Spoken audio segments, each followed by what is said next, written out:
गरीब बहन का महलों का ससुराल।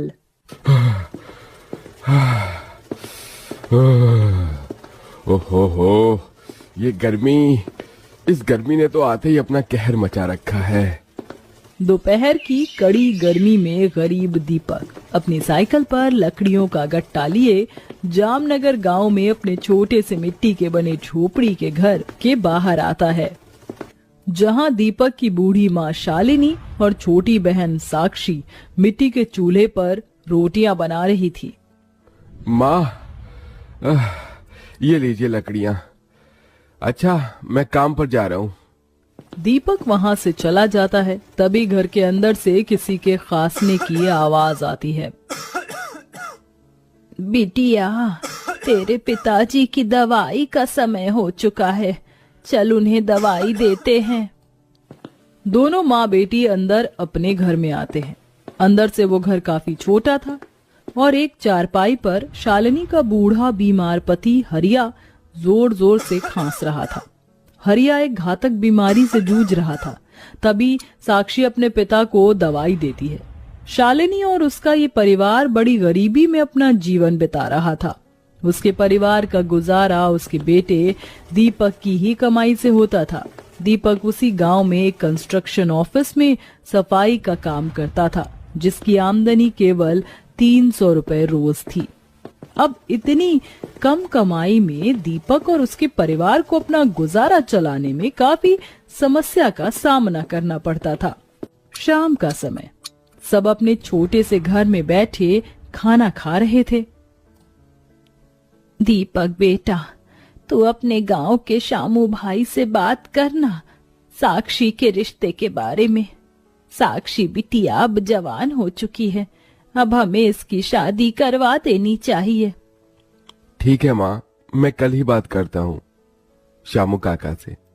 साक्षी की उम्र शादी के लायक हो चुकी है।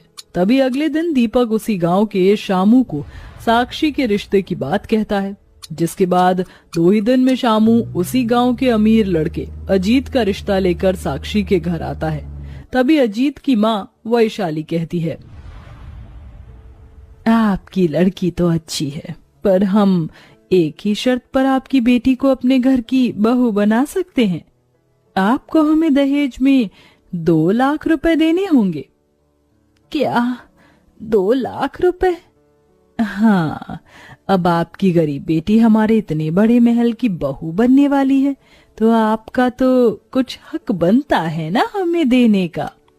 जी, हम तो बहुत गरीब हैं, हमारे पास इतने पैसे नहीं हैं।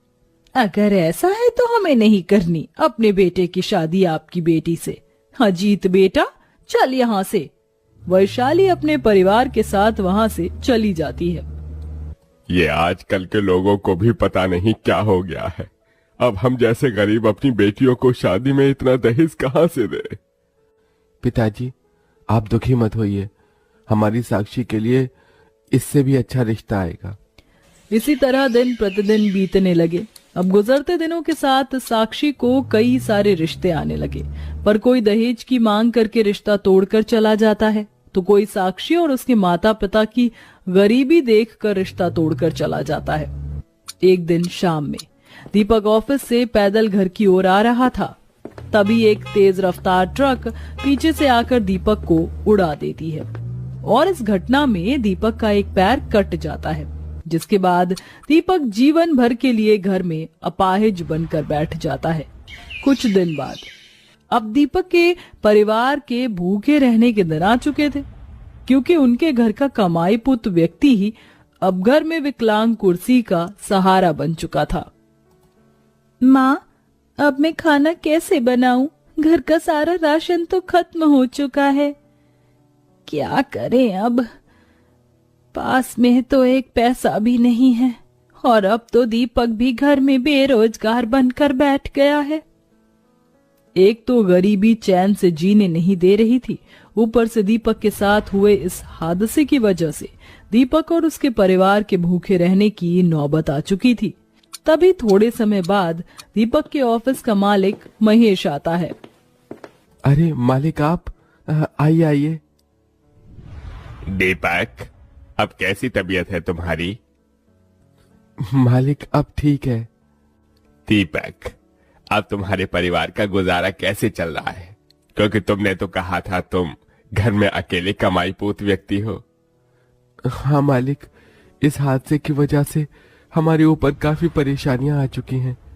पिताजी को देखो, ऐसे बीमार, और घर में कमाई का एक पैसे का जरिया नहीं रहा। तभी महेश की नजर साक्षी पर पड़ती है। ये कौन है दीपक? मालिक, ये मेरी बहन साक्षी है। अच्छा अच्छा, तुम्हारी बहन तो काफी खूबसूरत है दीपक। शादी हो गई इसकी? नहीं मालिक, गरीबी के चलते इसकी भी कहीं शादी नहीं हो पा रही है। दीपक, तुम साक्षी को अपनी जगह भेज दो ना काम करने। मैं साक्षी को अपने ऑफिस में सफाई और पियून का काम दे देता हूँ। साक्षी के काम करने से तुम्हारे परिवार का गुजारा तो चल पाएगा। सबको महेश का उपाय पसंद आता है। भाई, ये ठीक कह रहा है। अब हम कब तक ऐसे ही बैठे रहेंगे? अब जीवन का गुजारा करने के लिए किसी को तो कुछ करना ही होगा ना। दीपक और उसके परिवार के पास अब दूसरा कोई रास्ता नहीं था। अब परिवार का गुजारा करने के लिए अगले दिन से साक्षी उसी गांव में महेश के ऑफिस में आकर सफाई करना, चाय पानी देना, ये सब करने लगी। महेश इस काम के साक्षी को 200 रुपए रोज देने लगा।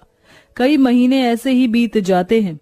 एक दिन सवेरे महेश अपने ऑफिस में बैठा था, तभी वहां पायल नाम की लड़की आती है। हाय महेश जी, कैसे हो? अरे पायल, तुम? मेरे होने वाले दूल्हे राजा, कितना काम करोगे आप? थोड़ा समय अपनी इस होने वाली पत्नी के लिए भी निकाल लिया करो। पायल, तुम तो जानती हो ना मुझ पर काम का कितना प्रेशर है। यहाँ सांस लेने की भी फुर्सत नहीं मिलती मुझे। पायल एक मॉडल लड़की थी। तभी साक्षी पायल के लिए चाय लेकर आती है। पायल, ये साक्षी है। ये मेरे ऑफिस में काम करती है। और साक्षी, ये पायल है, मेरी होने वाली मंगेतर। 8 दिन बाद हमारी शादी है। तुम्हें अपने पूरे परिवार के साथ हमारी शादी में आना होगा। जी मालिक, जरूर। साक्षी सफाई करने में लग जाती है। कुछ दिन यूं ही बीत जाते हैं। एक रात साक्षी महेश के ऑफिस से घर जा रही थी। तभी रास्ते में उसे पायल एक अजनबी लड़के के साथ उसकी बाहों में बाहें डाले खड़ी दिखाई देती है। अरे, ये तो पायल जी हैं, मालिक की होने वाली पत्नी। पर ये ऐसे किस लड़के के साथ खड़ी हैं? साक्षी पायल और उस लड़के के करीब जाती है और दोनों की बातें सुनती है। राहुल, बस एक बार मेरी शादी उस महेश से हो जाए, उसके बाद हम महेश की सारी प्रॉपर्टी लेकर यहाँ से बहुत दूर चले जाएंगे। उस महेश की करोड़ों की जायदाद हड़पने के लिए ही तो मैंने उससे प्यार का नाटक किया है। सिर्फ नाटक करना पायल, सच में प्यार मत कर बैठना उस महेश से, वरना तुम्हारे इस दीवाने का दिल टूट जाएगा। ऐसा कभी हो सकता है क्या राहुल? मैं केवल तुम्हारी हूँ और जीवन भर तुम्हारी ही रहूंगी। आई लव यू राहुल, मैं तुमसे बहुत प्यार करती हूँ। ये सुनकर साक्षी के होश उड़ जाते हैं। तभी वो दोनों की सारी बातें अपने मोबाइल में वीडियो बनाकर रिकॉर्ड कर लेती है। ये पायल तो मालिक के साथ कितना बड़ा खेल खेल रही है। इसका मतलब ये मालिक के साथ प्यार का झूठा नाटक कर रही है। अच्छा हुआ मैंने इन दोनों का वीडियो रिकॉर्ड कर लिया। मुझे तुरंत ये बात महेश मालिक को बतानी होगी। क्या करूं? मालिक की शादी तो कल ही है। तभी साक्षी दौड़ते हुए उसी गांव में महेश के बड़े से बंगले महल जैसे घर के बाहर आती है। महेश का घर बहुत बड़ा था, जहां महेश की शादी की तैयारी चल रही थी।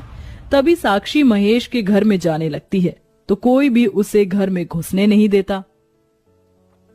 क्या करूं? कैसे जाऊं अंदर? मुझे तो कोई घर में घुसने ही नहीं दे रहा। मालिक को ये बात पता चलना बहुत जरूरी है। साक्षी काफी देर तक वहां परेशान खड़ी रही, पर कोई भी उसे घर में जाने नहीं दे रहा था। तभी साक्षी घर चली जाती है।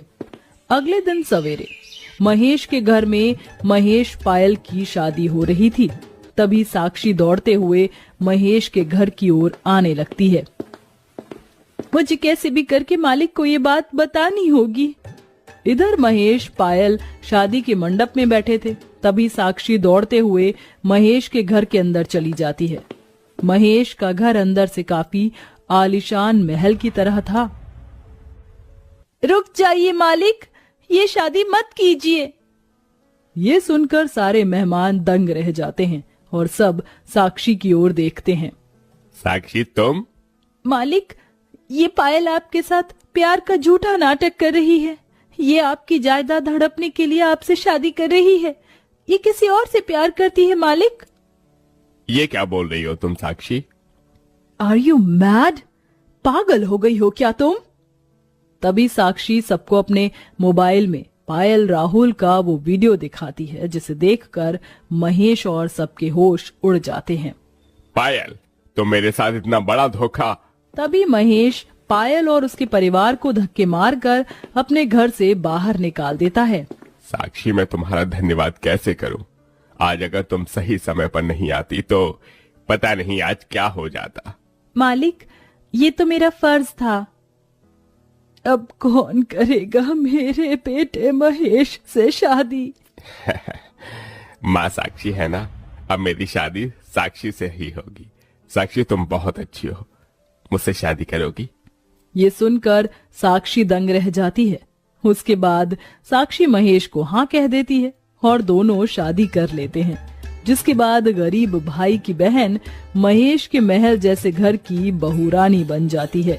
जिसके बाद महेश साक्षी के साथ और साक्षी महेश के साथ उसके महल जैसे बड़े से घर में खुशी खुशी अपना जीवन बिताने लगे।